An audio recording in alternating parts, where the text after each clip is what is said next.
ഇറാന്റെ പടക്കപ്പൽ IRIS ലവാൻ കൊച്ചിയിൽ നങ്കൂരമിട്ടതായുള്ള ഔദ്യോഗിക സ്ഥിരീകരണം പുറത്തുവരികയാണ്. സാങ്കേതിക തകരാർ മൂലം നങ്കൂരമിടാൻ അനുവദിക്കണമെന്നാവശ്യപ്പെട്ട് ഫെബ്രുവരി 28-ന് ഇറാൻ അപേക്ഷിച്ചിരുന്നു.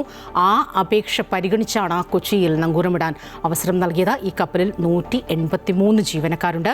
ഈ ജീവനക്കാരെല്ലാം കൊച്ചി നേവൽ ബേസിൽ സുരക്ഷിതരാണെന്ന് ഔദ്യോഗിക വൃത്തങ്ങൾ അറിയിച്ചിട്ടുണ്ട്. ഏറ്റവും പുതിയ വിവരങ്ങളുമായി ശ്രീജിത്ത് ചേരുകയാണ്.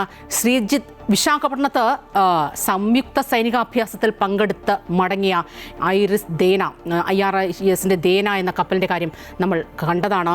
ശ്രീലങ്കയുടെ സമുദ്രാതിർത്തിക്കുള്ളിൽ വെച്ച് അത് US ആക്രമിക്കുന്നു. ആ കപ്പൽ മുങ്ങുന്നു.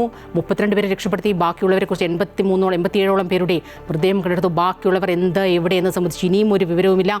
പിന്നെയും അതിന് പിന്നാലെയും ഒരു കപ്പൽ കൂടി ഈ ഇന്ത്യൻ മഹാസമുദ്രത്തിലൂടെ കടന്നു പോകാൻ ഉള്ള സാഹചര്യമുണ്ടായി. ഇപ്പോൾ മൂന്നാമത്തെ കപ്പൽ IRIS ലവാൻ കൊച്ചിയിൽ നങ്കൂരമിട്ടതായുള്ള സ്ഥിരീകരണം വരുന്നു. ഒരു ആശങ്കയുടെ സാഹചര്യമില്ല എങ്കിൽ കൂടിയും എന്ത് കാരണം പറഞ്ഞാണ് ഇപ്പോൾ ഇതിന് നങ്കൂരമിടാനുള്ള ഒരു സാഹചര്യം ഒരുപക്ഷേ കേന്ദ്ര സർക്കാരടക്കം ഇന്ത്യൻ സർക്കാരടക്കം അനുവദിച്ചിരിക്കുന്നത്? സ്വപ്ന, വളരെ നയതന്ത്ര പ്രധാനമായൊരു വിഷയം തന്നെയാണിത്. അധികം വാചകമടികളില്ലാതെ ഇന്ത്യയുടെ നയം എന്താണ്, നിലപാടെന്താണെന്ന് ആർജവത്തോടെ വ്യക്തമാക്കുകയാണ് ഇന്ത്യൻ സൈനിക അധികൃതരും ഒപ്പം ഇന്ത്യൻ രാഷ്ട്രീയ മേധാവികളും എന്ന് പറയേണ്ടി വരും. കാരണം ഈ IRIS ദേന അപകടത്തിൽപ്പെട്ട അന്ന് തന്നെയാണ്, ആ സമയത്ത് തന്നെയാണ് ഈ കപ്പലിന് സാങ്കേതികമായ ഒരു തകരാറുണ്ടെന്നുള്ള അപേക്ഷ ഇന്ത്യയുടെ മുൻപാകെ വരുന്നത്. ഇന്ത്യ ഇത് സർവാത്മന സ്വീകരിച്ചു എന്നാണ് നമുക്കിപ്പോൾ മനസ്സിലാക്കാൻ കഴിയുന്നത്. കാരണം കഴിഞ്ഞ ദിവസം IRIS ദേനയുടെ കാര്യത്തിൽ ശ്രീലങ്കൻ തീരത്ത് നിന്നാണ് അത് മുങ്ങിയതെങ്കിൽ പോലും അതിന് ഇന്ത്യയുടെ ഒരു ആതിഥ്യം സ്വീകരിച്ച് വന്ന കപ്പൽ വിശാഖപട്ടണത്ത് 2026 മിലാൻ എന്ന സംയുക്ത സൈനികാഭ്യാസത്തിന് വേണ്ടി വന്ന കപ്പൽ ആക്രമിച്ചു എന്ന് പറയുമ്പോൾ ഇന്ത്യക്ക് അക്കാര്യത്തിലുള്ള പ്രതികരണം എന്താണെന്നുള്ള രീതിയിലുള്ള വലിയ വിമർശനം ഉയർത്തിയിരുന്നു. പക്ഷേ അത് ഇന്ത്യൻ മഹാസമുദ്രം മൊത്തത്തിലാകമാനം ഇന്ത്യയുടെ അല്ലെങ്കിൽ പോലും ഇന്ത്യ എന്തുകൊണ്ട് ഈ കാര്യത്തിൽ നിലപാടുകൾ എടുക്കുന്നില്ല എന്നുള്ള രീതിയിൽ വലിയ പ്രതികരണങ്ങൾ ഉയരുമ്പോഴാണ് ഇന്ത്യ വളരെ ആർജവത്തോടുകൂടി ആ സമയത്ത് തന്നെ ഇറാന്റെ ഒരു അപേക്ഷ സ്വീകരിച്ച് തങ്ങളുടെ കപ്പലിനെ സ്വന്തം നാട്ടിൽ കഴിയാൻ അനുവദിച്ചു എന്നുള്ള രീതിയിലുള്ള ഔദ്യോഗിക സ്ഥിരീകരണം വന്നത്. തീർച്ചയായും അന്ന് സ്വാഭാവികമായിട്ട് ഇന്ത്യയുടെ കൈവശം ആ അധികാരം ഇല്ലാതിരുന്നിട്ട് കൂടി സ്വാഭാവികമായിട്ട് പഴിയേക്കേണ്ട കുറേ വിഷയങ്ങളാണ് ഇക്കാര്യത്തിൽ ഉണ്ടായിരുന്നത്. അതായത് ഫെബ്രുവരി 28-നാണ് ഈ കപ്പലിന് സാങ്കേതികപരമായ തകരാറുണ്ടെന്ന് അറിയിപ്പ് കിട്ടുന്നത്. മാർച്ച് 1-ന് ആ തകരാറുമായി ബന്ധപ്പെട്ട ഇന്ത്യയിൽ നങ്കൂരമിടാൻ ഈ കപ്പലിന് അനുവാദം ലഭിക്കുന്നു. മാർച്ച് 4-ന് ഈ കപ്പൽ കൊച്ചിയിൽ നങ്കൂരമിടുന്നു. അതായത് എത്രത്തോളം വലിയൊരു ആർജവത്തോടുള്ള സമീപനമാണ് സർക്കാർ സ്വീകരിച്ചിരിക്കുന്നത് നമുക്ക് ഇതിനകത്ത് വ്യക്തമാകും. 183 ഇറാനിയൻ ക്രൂ, അതുമായി ബന്ധപ്പെട്ട ജീവനക്കാർ സുരക്ഷിതരാണെന്ന് ഇന്ത്യൻ നാവികസേന ഈ ഘട്ടത്തിൽ അറിയിച്ചിട്ടുണ്ട്.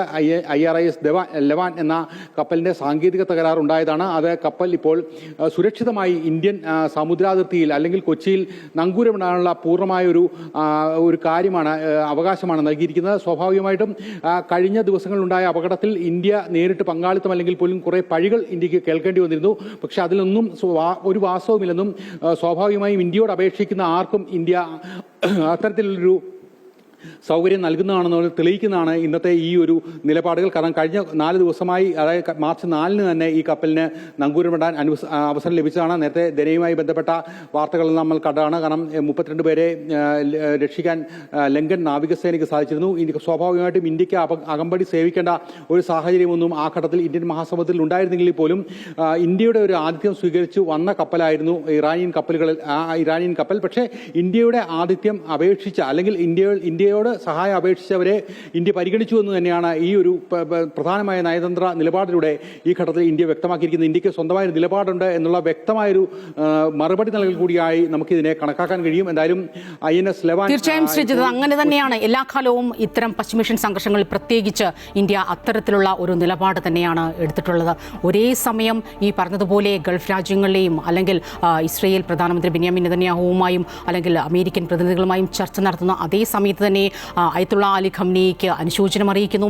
ഈ പറഞ്ഞതുപോലെ ഇറാൻ പടക്കപ്പൽ IRIS ലവാൻ കൊച്ചിയിൽ ഔദ്യോഗികമായി നങ്കൂരമിടാനുള്ള സാഹചര്യം ഒരുക്കുന്നു. കൃത്യമായ ഒരു സമദൂര നിലപാട് അല്ലെങ്കിൽ പറയേണ്ട സമയത്ത് കൃത്യമായി പറയുന്ന ഒരു നിലപാട് അത് എല്ലാ കാലവും ഇന്ത്യ പിന്തുടർന്ന് തന്നെയാണ്. ശ്രീജിത്താണ് ഏറ്റവും പുതിയ വിവരങ്ങളുമായി ചേർന്നത്.